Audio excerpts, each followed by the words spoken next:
تو بہتر یہ تھا کہ ہم اس جگہ کو چھوڑ دیتے. میں ان تمام لوگوں کو یہ کہنا چاہتا ہوں کہ 149 گھرانوں کے چراغ گل ہوئے جو آج بھی پاکستان کے نام پر لاشوں پہ سیاست کرتے ہیں.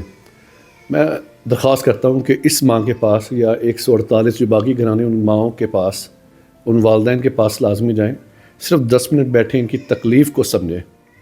میں یہاں پہ بیٹھوں، میں بڑے پروگرام کرتا ہوں پر عرصہ دراز سے کر رہا ہوں، مجھ سے نہیں رہا جا رہا کہ میں یہ بیٹھی ان کے والد زین کے والد سے میری بات ہوئی ابھی، اس طرح کریں دل پھٹ جائے گا. ابھی میں ان کو دلاسا کیا دوں، میرا اندر وجود جو ہے وہ خود رو رہا ہے.